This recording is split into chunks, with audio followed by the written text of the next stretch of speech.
नमस्कार, Byju's exam prep IAS Hindi platform पर आपका स्वागत है। दोस्तों, आज हम लोग 25 मार्च 2023 के दैनिक क्विज की चर्चा करेंगे, जो कि आपके आगामी संघ लोक सेवा आयोग की प्रारंभिक परीक्षा के दृष्टिकोण से लाभदायक सिद्ध हो सकता है। तो आइए पहले प्रश्न की ओर चलते हैं। निम्नलिखित कथनों पर विचार कीजिए। तो पहला कथन है, प्रदूषणकर्ता द्वारा भुगतान के सिद्धांत की पहली बार सिफारिश 1972 में यूरोपीय संघ द्वारा की गई थी। तो दोस्तों, क्या ये कथन सत्य है? तो दोस्तों, निश्चित रूप से अगर देखा जाए तो 1972 में सिफारिश की गई थी, लेकिन यूरोपीय संघ द्वारा नहीं बल्कि OECD के द्वारा की गई थी प्रदूषण भुगतान सिद्धांत। तो यहाँ पर पहला कथन असत्य हो जाता है। दोस्तों, अब ऐसे में बात आती है कि यह प्रदूषणकर्ताओं द्वारा भुगतान सिद्धांत है क्या?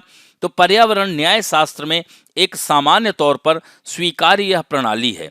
इसके अनुसार किसी प्रदूषणकारी गतिविधि के कारण मानव स्वास्थ्य की क्षति या पर्यावरण क्षति को रोकने के लिए प्रदूषण की प्रबंधन की लागत तथा पर्यावरणीय क्षति के कारण पीड़ित लोगों को क्षतिपूर्ति प्रदान करने की लागत को प्रदूषणकर्ताओं द्वारा वहन किया जाना चाहिए। तो इस तरह से यह प्रदूषणकर्ता द्वारा भुगतान का सिद्धांत आप समझ गए होंगे।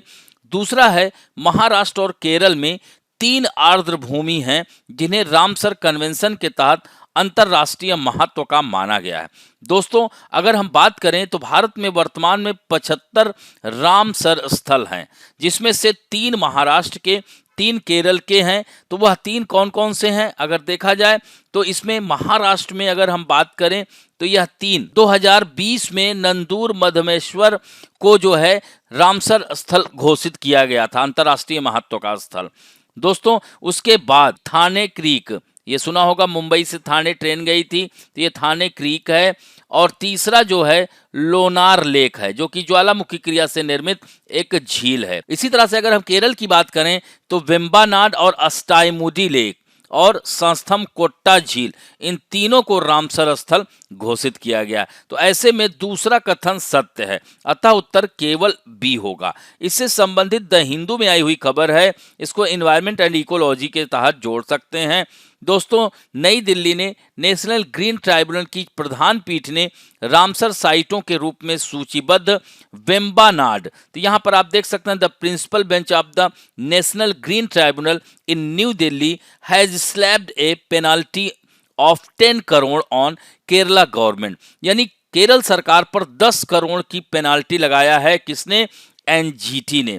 यानी यहाँ पर देख सकते हैं कि Kerala government for its failure to check the indiscriminate pollution of Vembanad lake and Ashtamudi lake listed as Ramsar site, जो कि रामसर स्थल में यह सूचीबद्ध है। दोस्तों, एनजीटी के बारे में भी याद रखिएगा, 2010 में इसकी स्थापना हुई, जिसे नेशनल ग्रीन ट्राइब्यूनल कहा जाता है। वर्तमान में इसके चेयरमैन आदर्श कुमार गोयल हैं। तो यह भी महत्वपूर्ण है। अब बढ़ते हैं, पैरोल के संदर्भ में निम्नलिखित कथनों में से कौन सा से सही है? पहला कथन है, यह एक कैदी का अधिकार है। दोस्तों, यह पहला कथन असत्य है। दूसरा है, दोषी की सजा पैरोल अवधि के साथ चलती है, यह भी कथन असत्य है। तीसरा है, पैरोल कई बार दिया जा सकता है, यह कथन एकदम सत्य है। दोस्तों, यह तीनों कथन की अगर हम बात करें तो ओवरऑल अगर पहले सर्वप्रथम आपके लिए जानना आवश्यक है कि पैरोल होता क्या है। तो पैरोल का सीधा अर्थ है कि जब कोई भी व्यक्ति अपराध करता है तो उस व्यक्ति को पुलिस गिरफ्तार करती है। गिरफ्तार किए गए उस आरोपी व्यक्ति को पुलिस द्वारा मजिस्ट्रेट या कोर्ट के सामने 24 घंटे के भीतर हाजिर करना होता है। कोर्ट में उस व्यक्ति के अपराध के अनुसार न्यायाधीश के द्वारा सजा सुनाई जाती है, जिसके बाद उस व्यक्ति को जेल में भेज दिया जाता है। अब मान लीजिए कि उस दोषी व्यक्ति को 10 साल की सजा सुनाई गई। ऐसे में उस बंदी व्यक्ति को उसकी सजा की अवधि पूरी न हुई हो या सजा की अवधि समाप्त होने से पहले उस व्यक्ति को अस्थायी रूप से जेल से रिहा कर देने को ही पैरोल कहते हैं। और यह पैरोल बंदी व्यक्ति के अच्छे आचरण को भी नजर रखते हुए दिया जाता है। पैरोल पाने के लिए बंदी व्यक्ति के वकील द्वारा एक आवेदन दाखिल करना होता है। पैरोल गंभीर से गंभीर अपराध के अपराधियों को भी मिल सकता है। यदि किसी आरोपी व्यक्ति का मुकदमा न्यायालय में चल रहा है तो ऐसे में उस आरोपी व्यक्ति के पैरोल के लिए आवेदन उसी न्यायालय में दिया जाएगा और इस आवेदन के आधार पर न्यायालय उस बंदी व्यक्ति को पैरोल पर रिहा करने का आदेश दे सकती है। दोस्तों, किन आधारों पर कैदी को पैरोल मिल सकती है?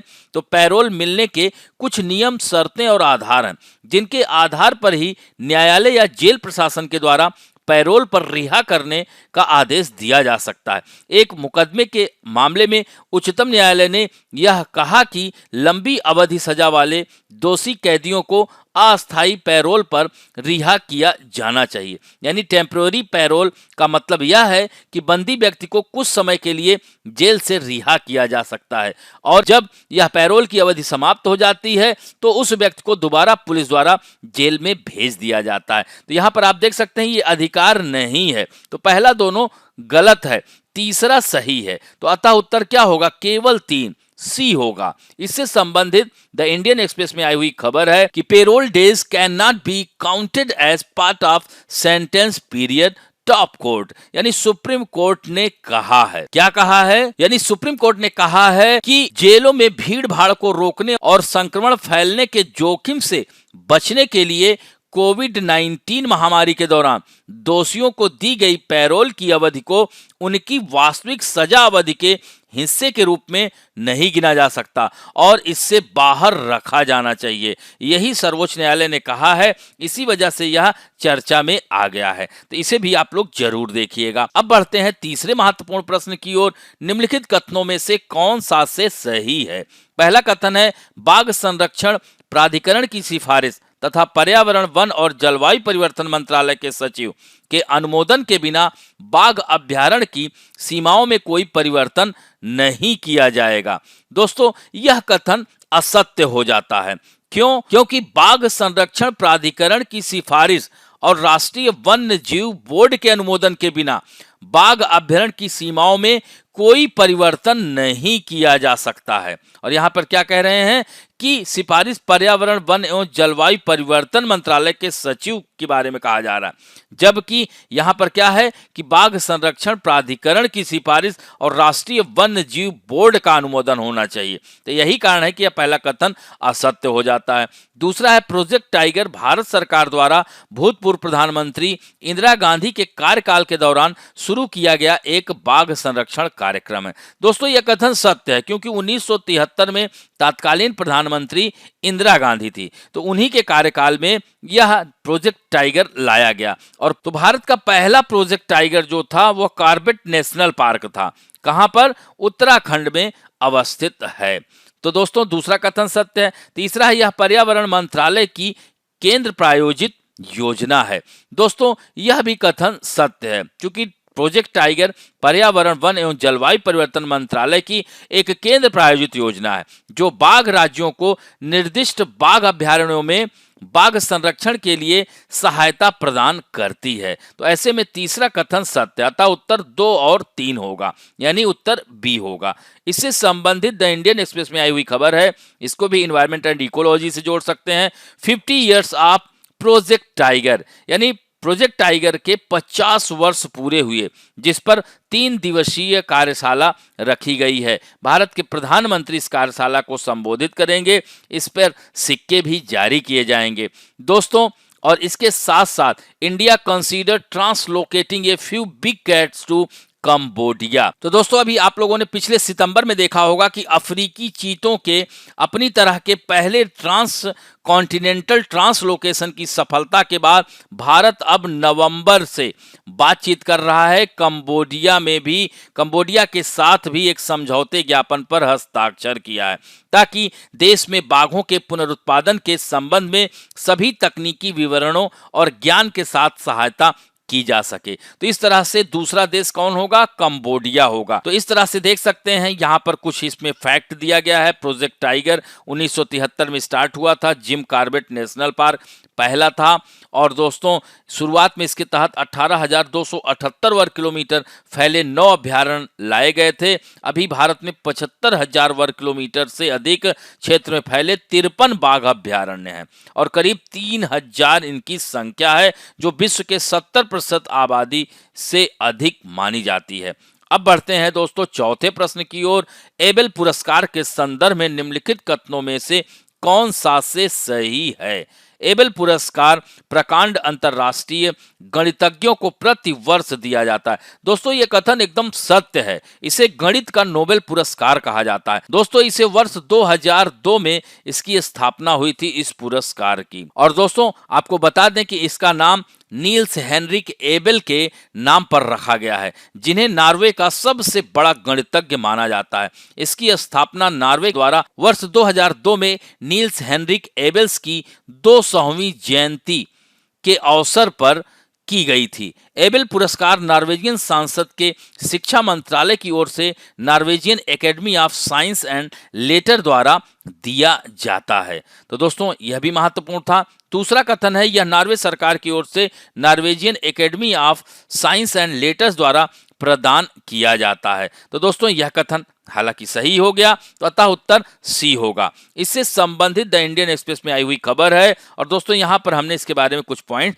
दिए हैं, इसे जरूर देखिएगा। पहले जो भारतीय मूल के गणितज्ञ हैं जो कि अमेरिका में रहते हैं, 2007 में श्रीनिवास एस आर वर्धन को एबेल पुरस्कार मिल चुका है और इस बार का 2023 का जो पुरस्कार एबेल पुरस्कार मिला है गणित के लिए, अर्जेंटीना अमेरिकी लुइस कैफ्रेली को दिया गया है, जो कि आंशिक अंतर समीकरण के विशेषज्ञ हैं, जो पानी के प्रवाह से लेकर जनसंख्या वृद्धि तक की घटनाओं की व्याख्या कर सकते हैं। तो यह याद रखेंगे। अब बढ़ते हैं 2008 में आया हुआ प्रश्न है, टिहरी जल विद्युत परिसर निम्नलिखित में से किस नदी पर स्थित है? अलकनंदा, भागीरथी, धौलीगंगा, मंदाकिनी। दोस्तों बता दें कि ये चारों नदियां उत्तराखंड में ही बहती हैं, लेकिन टिहरी बांध की बात आए तो भागीरथी, जो टिहरी डैम है यह भागीरथी और भिलंगना के संगम पर ही स्थित है, यह भी याद रखिएगा। तो अतः उत्तर क्या होगा? बी होगा। अब बढ़ते हैं आज के फैक्ट ऑफ द डे में। हम बात करेंगे राष्ट्रीय रेबीज नियंत्रण कार्यक्रम की।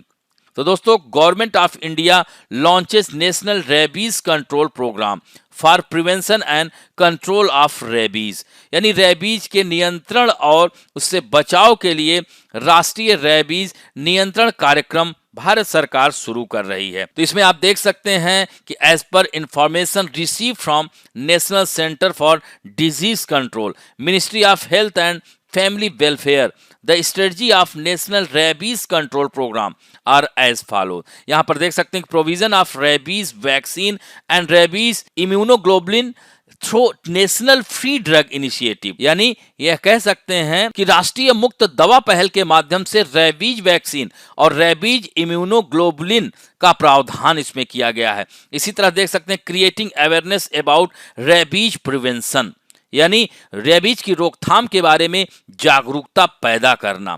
तो ये महत्वपूर्ण है दोस्तों। अब यहाँ पर ये पॉइंट्स यहाँ पर देख सकते हैं कि मत्स्य पालन, पशुपालन, डेयरी मंत्रालय, स्वास्थ्य और परिवार कल्याण मंत्रालय ने संयुक्त रूप से 2030 तक भारत से डॉग मेडिएटेड रेबीज एलिमिनेशन के लिए राष्ट्रीय कार्य योजना भी लॉन्च की है। तो दोस्तों ये रेबीज होता क्या है? तो यहाँ पर आप देख सकते हैं ये इसके सिम्टम्स हैं।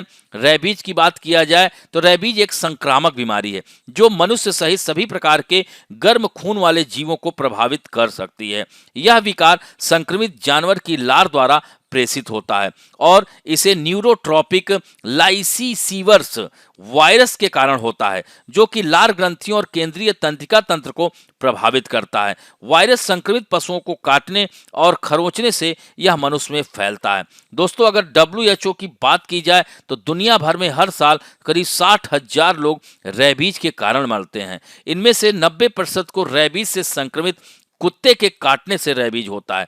भारत में प्रतिवर्ष रेबीज से 18 से 20 हजार जाने जाती हैं और इन मौतों में से कई बच्चे हैं जो अक्सर चिकित्सा सुविधाओं की कमी के कारण मर रहे हैं, जिसका अर्थ है कि उनकी मृत्यु रिकॉर्ड तक ही नहीं हो पाती है। तो दोस्तों, इसका जो लक्षण यहाँ पे सिम्टम्स आप देख सकते हैं कि रेबीज की शुरुआती जो है फ्लू जैसे लक्षण के साथ शुरू होती है। बुखार आता है, मांसपेशियों में कमजोरी, झुनझुनी और आपको काटने की जगह पर जलन भी महसूस हो सकती है, जैसा कि वायरस केंद्रीय तंत्रिका तंत्र पर हमला करना जारी करता है। और दो अलग अलग प्रकार के रोग विकसित होते हैं, जैसे एक इसमें उग्र रेबीज होता है, यानी संक्रमित लोग जो उग्र रेबीज से पीड़ित होंगे अति सक्रिय, अति उत्साहित, अनियमित व्यवहार प्रदर्शित करने लगते हैं। आप देखते होंगे अनिद्रा, चिंता, उलझन, व्याकुलता, मतिभ्रम, अतिरिक्त लार निकलने लगता है। इस तरह से आप देख सकते हैं स्टेज 1, स्टेज 2 और स्टेज 3 अवस्था आती है। दोस्तों,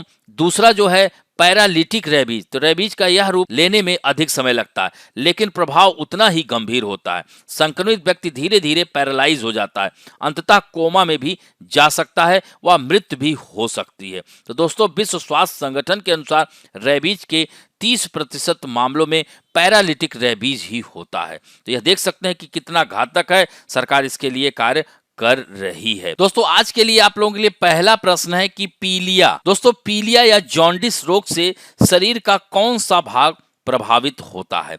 दूसरा महत्वपूर्ण प्रश्न है, भारत में वर्तमान में सबसे अधिक रामसर स्थल किस राज्य में सबसे अधिक सूचीबद्ध है। इस तरह से इन दोनों प्रश्न के उत्तर आप लोग जरूर दीजिएगा। आशा करता हूं कि आज का वीडियो आप लोगों को अच्छा लगेगा। यदि अच्छा लगे तो प्लीज लाइक, शेयर, सब्सक्राइब और बेल आइकन दबाना ना भूलें। धन्यवाद।